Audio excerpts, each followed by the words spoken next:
Kaleidoscope, a weekly public affairs program brought to you in partnership with the Urban League of Greater Cleveland, Kaleidoscope Magazine, and NewsChannel 5. Good morning, everyone, and welcome to the broadcast. Author Kathy Dolgan, is known as High Voltage. She says you can eat what you want, but to lose the weight, you have to change what you want. She is the author of Sugar Savvy Solution. She's here this morning to talk about her book and the program she has used to help individuals lose weight for the past 30 years or so.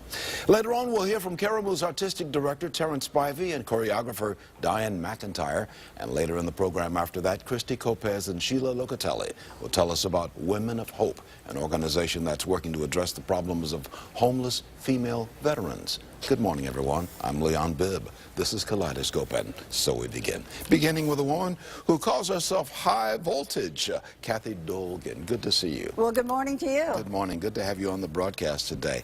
First off, I want to ask you about that High Voltage. That's the name on the book, written by High Voltage. Tell me about that. Yes, it is. Well, about 35 years ago, when I got sober from alcohol and realized what true high energy felt like, I was very friendly with a wonderful woman, Jean Kaufman, who wrote Splish Splash, I Was Taking a Bath, my godmother. Yeah. She bought me a gold nail with a diamond chip lightning bolt because of my energy level. And it became High Voltage. And in the beginning, it was what I did. Yeah. But in New York, the media just started referring to me as High Voltage. And because of my energy, I think it's stuck. And you were a dancer and all of that, even danced in this studio, you were telling me, on the old Upbeat show. I started here in this studio, and it played such a role in my life.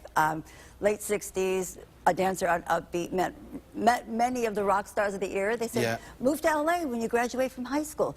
And I did. And it was quite the rock and roll show, Upbeat Yes. show. Well, let's talk a little bit about the Sugar Savvy Solution, the book Yes. that you have written. And you were telling me before we started the broadcast today that sugar is America's #1 addiction. Sugar is America's #1 drug. Feeds cancer, heart disease, depression, so many things. It's taking our inner city neighborhoods down. And it's the same as alcohol, meaning not everybody is an alcoholic.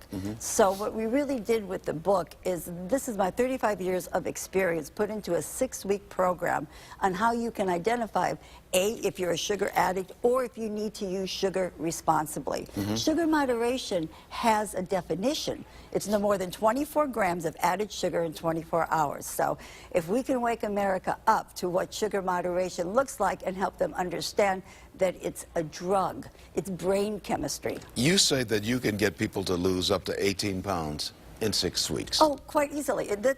The weight will fall off. The Sugar Savvy Solution. Cut out the when sugar. you follow the, well, it's a program. It's not just cutting out the sugar. It's a mindset. It's attitude. It's gratitude. It's learning how to cook. It's a 6-week program that takes you by the hand and how to absolutely transform your life. So it's not just about sugar. Sugar drives the engine of obesity, but it's the entire program we need to change. And I'm going to be 70, and this is what 70 years old looks like and feels like. That way, we know what it can look like and feel like the other way. So it's up to you. Well, you were a fine-looking 70. I would not have guessed 70. Truly, I would not have guessed 70. I'm proud of it. This is, you know, the baby boomer generation. We're not going away. No, we're not. Tell me now, what is it? Where does the sugar problem come into? Is it the sugar on the kitchen table that we sweeten the coffee with, or is it the sugar that we find in the streets? Well, it's everywhere. The obvious sugar, many people are starting to cut back on. It's fruit juice. It's soda pop. It's sugar added to bread, salad dressing. It's in everything. That's why people need to be educated in what to look for. And they're shocked. There's a part of our book called Sugar Shock, because it's shocking when you see what's really in there. And moms out there, fruit juice is the same as feeding your children Coca-Cola. And that's a fact. These are things. This is science talking. They call this juice, but it's really not a juice. It's virtually a soft drink, isn't it? It's a soft drink. Now, yes. there are just juices. There are orange juices and things like that. But that's still the problem. The minute you take the fiber out of the fruit, Our bodies and our liver cannot handle that much sugar. Fruit is wonderful. Eat the fruit. Don't drink the juice. Vegetable juice, different story. But fruit juice is the same as giving your children Coca-Cola. Where can we find the book now? We've got a couple of minutes remaining. Let's talk about finding this book. The Sugar Savvy Solution is in all major bookstores. I'm doing a book signing later. It's at Target. It's online. Reader's Digest is my partner. Reader's Digest partnered with me. And this is the Bible for anyone who wants to change their life to live fit, fab, fierce, forever. And right below that banner that we have right there, it says for more information, energyup.org. Right below that banner, you can't see it, but it is, the forward is by Katie Couric. Katie Couric, who's a longtime network television superstar and newswoman. You got to talk to her. What did she say about this? Well, Katie just produced a film called Fed Up that is all about everything that is in my book, about the sugar addiction, what's going on in this country, and my book was put together to answer Katie Couric's new film. So Katie is behind my program, wrote the foreword to this book, and is a great supporter of helping America become healthy. You've got a minute remaining. You're the founder of Energy Up. What's Energy Up is a 501c3 that goes into inner city schools and churches and community centers to help people do our 6-week program. And I'm here in Cleveland bringing the program back to Cleveland. And we're looking for people and companies that want to get involved with a movement and make Cleveland the leader in health and wellness, rejuvenation, transformation in this country. You're coming back to Cleveland, too, Yes, aren't you? I am. Living in New York and coming back to where you actually danced in this studio. I'm coming back to my family. I'm so lucky to have my amazing mom and dad here, and we're all going to live together, and I'm just so thrilled to be back in Cleveland. Cleveland rocks in every sense of the term. You were slim and svelte when you danced on the Upbeat Show, and you are still slim and svelte. Because of that book saved my life. Okay. The name of the book is Sugar Savvy Solution, written by High Voltage, also known as Kathy Dolgan. They call you both, you go by both names, I bet. And she's the founder of Energy Up and the author of Sugar Savvy Solution. You can find the book at good bookstores all around. Absolutely online. It is everywhere. Target. Amazon.com. Absolutely. As they say on television, at all the good bookstores around. Yes. Many thanks, Kathy Dolgan, High Voltage. Good to have you back in the broadcast, too, back in the studio. Well, Energy Up.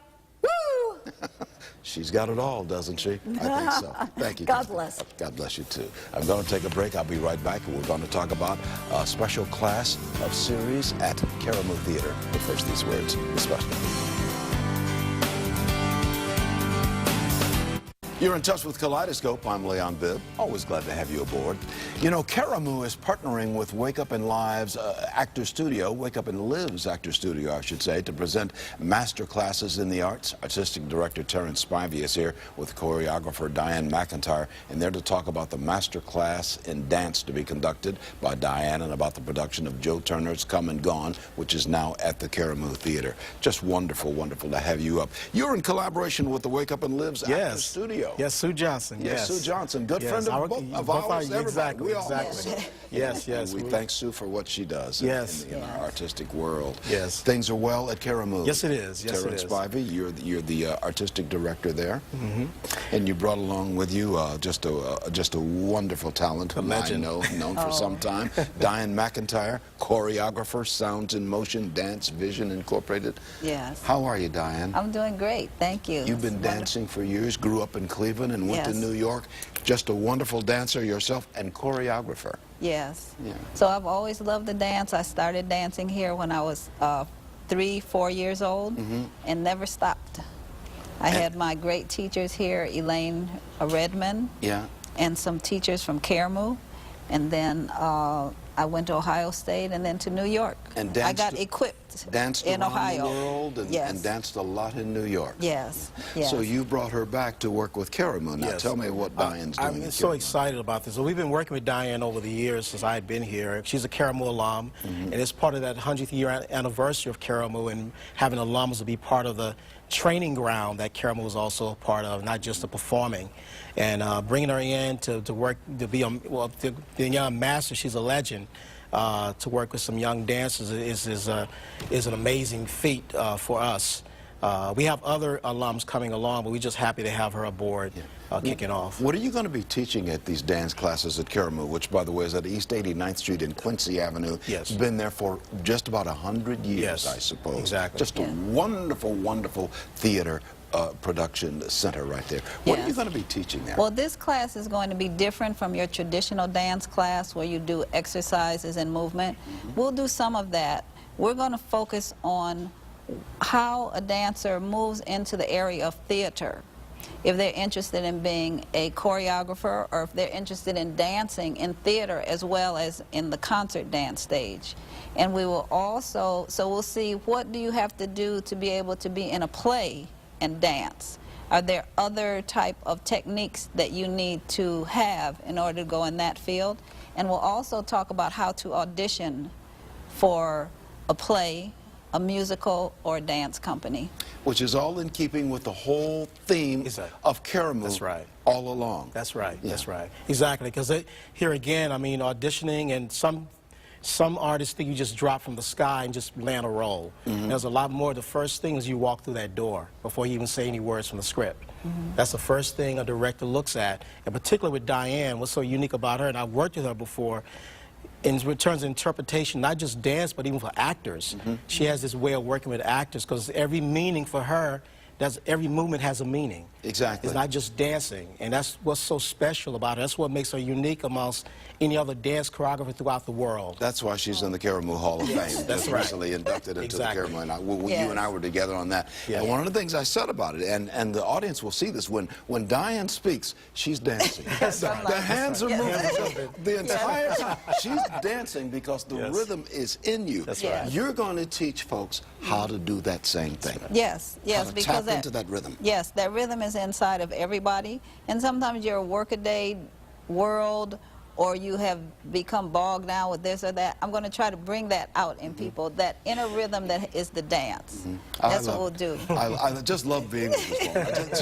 She just speaks she's so passionate about it. You've got some other things going over there. Joe Turner's Come and Gone August Wilson, is a new theater, new play that's on right now. Yes, right? yes, it's running now. The piece is set in 1911 in the boarding house, Seth and Bertha Holly's boarding house. And it's about a man, Harold Loomis, who's in search of his wife, but he's also in search of himself.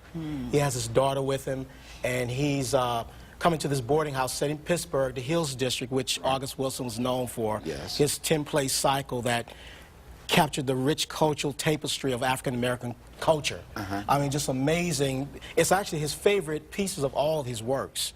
And it was interesting, too. Diane actually worked on the Broadway version of Joe Turner. What did you think about it when you were working? In 2009, Yeah, what did you like about working on the Broadway version? Well, I love August Wilson's language. Yes. His language is like music to me. So whatever he writes, for me, I see it in terms of movement. And also, I love August Wilson's work because the people talk like real people. Yeah, they do. They sound like they use the language. They use the language. And one thing that's special about seeing productions of August Wilson's works in Cleveland, that the people in Cleveland have his language in their voice, because Pittsburgh and Cleveland are close together. They're sister cities. Yes, because I've heard other people try to translate his work, other actors from other places, and it's a little staid, or it's okay. But Cleveland's captures August Wilson's rhythm in the voice. There is an artistic feel to this entire town. That's right. This entire town. And those of us who've been around for a long time, you grew up here, so did I. Those of us who've been around for a while, we feel that we tap into that. Yes. We tap into that. Yes. By the way, you can get more information on everything we're talking about by dialing 216-795-7070, the number on the screen. More information, or you can go to karamuhouse.org. And when do your classes begin? February 7th. Kicking. We're kicking high. It's going to be kicking high with Diane McIntyre, choreographer extraordinaire. Oh, thank you. Oh, Diane, it's so wonderful to see you. Great to see you, too. Well, great to be on the broadcast with you. Yes. Terrence, always good to see you, too. Always, it's likewise. One of our regulars from the Karamu House. Yes, thank you. Theater. Thank you for inviting me, as always. Oh, come back often. Come back every week. Okay. I'm going to take a break. Thank you so much for being on the broadcast. We're going to talk about finding homes for female veterans after this. Welcome back to more of Kaleidoscope. Sheila Locatelli is the founder and CEO of Women of Hope. Christy Copez is executive board member, and she is also a U.S. military veteran. Now, they're going to talk about the issue of homeless female veterans and the mission of the organization, the Women of Hope. Good to have you with us, Sheila Locatelli and Christy Copez. Thank you so much for having us. Sheila, let me begin with you. What is the mission of Women of Hope? Our mission is to provide assistance, encouragement, education, and empowerment for homeless female veterans in our Cleveland and surrounding area. What we want to do is provide safe housing, because what we found is that many of the women who come home do not have a safe place to live. You know, they end up homeless, so we'd like to provide the housing for them and programs, because presently we go into the VA domiciliary. They have about 15 beds for females. So we go in there with the first phase of our program, which deals with strengthening the inner me. Because over the years, what we found is that the women need to feel better about themselves. You know, they need to be emotionally strong, and then that way, in our program within the home, we would take them through a transitional plan, which would allow them to get whatever educational skills they need and to be able to be economically self-sufficient. You encourage them. As Christy Copez will attest, you too are a military veteran. You have served in your country. Yes. And many other the other women we're talking about have served in their country as well, our country. And now they come home and they need a little help. Talk about that. Yeah, and I've been a benefit. I've had the benefit of getting that kind of help. I represent on the board those who have served and who have gone through many of the challenges that we are trying to serve. And in particular, it is difficult because you have gone through the military service. Most of us have experienced some kind of trauma. And then you add in the factor of being a female who has gone through that trauma, and you also add in that there's just not many services for us. We tend to fall through the cracks. We hear a lot about the guys, the men coming, the veteran, the men coming home. Right, right. But not as much about the women. You're trying to change that. Correct, right. How can you do that? Well, the way we like to start is to get a house to house the women. That's where we are now, trying to identify a house. We would love for someone to donate a house to us, and we would bring the women in. Many of them will transition from the domiciliary into our house. The domiciliary stay is like 3 months, and we'd like to keep them longer so that we could work on getting them stronger. So getting them to make that transition back into civilian life. And giving them some of the services and programming that are not offered them as females versus the males. Again, the focus has been on males, and the women are coming home and the numbers are growing. What kind of numbers are we talking about, Sheila, here in our area here, Northeast Ohio? Well, in this area, it's difficult to identify the females as far as the number, but it's in the thousands. It's in the thousands. Yes, yes. How long you been working with this organization, Women of Hope? When did you found it? 2007. So you're getting started. 2007, yes. And I spent a lot of time just learning the population, learning the nonprofit arena and the women that we would be serving. Christy Copez, you are certainly are doing what you can on the board. Yes. What can the public do to help you and Sheila with the Women of Hope Well, there's two organization? things. One is we're on an awareness campaign. Like you said, when you think of homelessness or even homeless veterans, you think of males. Yeah. And so we need the public to just literally identify and to recognize and have some compassion without judgment that there are many women veterans that are homeless.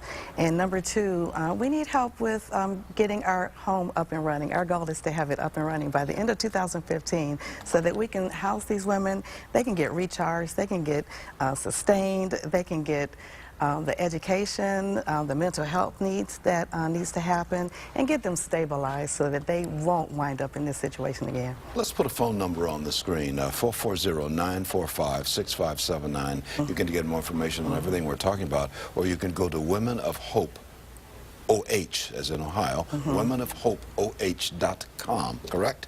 .org. .org. Yeah. Womenofhopeoh.org. And I hope that is correct on the screen there. It is womenofhopeoh.org on more information on everything we were talking about. This is vital, what you're doing. There, I see it in your eyes. This is your passion. It's needed, yes. To bring about this change. I'd like to add one other thing. The other thing that the community can help us with is a lot of the women that we work with, they need mentors. I can bring so much to the table, but we really would like women veterans who are doing well out here in the workforce who would be interested in partnering with us and helping us as mentors for these women. We will ask them to make that same phone call or go to that website. Thank you. Many thanks, Sheila Locatelli and Christy Copez, and thank you so much for what you do. Thank you for The having organization is called Women of Hope, helping women veterans of the U.S. military who've come home and need a little help. Yeah. Yes, they do. Okay. Thanks. I'm taking a break. I'll be right back in just a moment with Marsha Maccabee of the Urban League. The Morning Exchange segment, that means Marsha Maccabee of the Urban League of Greater Cleveland is here, always with something on her mind. What's on your mind today, my good Hey, friend? Leon, how you doing? I'm okay, and you? Good. This is the first time that we've been together in the new year, so happy New Year to you. Good, good. So listen, we had a wonderful segment already from Karamu today, and they talked a little bit about Joe Turner's come and gone, and I want to pick up on that. The Urban League is actually sponsoring an Urban League Day at Karamu on Saturday, February the 7th, from 1:30, there's a reception, and then, or 1 o'clock, I'm sorry, reception, and then 3 o'clock curtain time. And we have the whole theater that day, and the purpose is to be able to sponsor some students to go on the Historically Black College Tour that the Urban League does every year. Right. So this is our big event to help sponsor some students to go on the tour. And gives people an opportunity to see a great piece of theater with Joe Turner's come and Oh, gone. absolutely. We're looking forward to it. And it's going to be fun because we have the whole theater that day, so that's going to be fun. So one of the things you learn about the Urban League is it is not just all hard work. I mean, it's always hard work, but it's a lot of fun along the way, here and there. Absolutely, absolutely, because, you know, we want to just engage people in all kinds of ways. You know, we want to engage people in the arts, in culture. We've got lots of things going on in civil rights, so we want people to understand that the Urban League is involved in every facet of daily life. And I want to tell you something, the Karamu Theater is a gemstone in this community. No matter what your race or ethnicity or background is, the Karamu Theater is just a wonderful artistic expression in the Cleveland community of it's about 100 years old. Absolutely. Just about like as old as the Urban League. Absolutely. I think they're a little bit older than us, but yeah. 100 years old or so, and just the theater and the people who've come out of that theater and gone on to Broadway and Hollywood and so many other things. Amazing stars. And I think it's important that as a legacy civil rights organization that we personally support other You got to do that. Marsha Maccabee, always with something interesting to say, as I promised she would have it. That's going to do it. Take care. Kaleidoscope, a weekly public affairs program brought to you in partnership with the Urban League of Greater Cleveland, Kaleidoscope Magazine, and News Channel 5.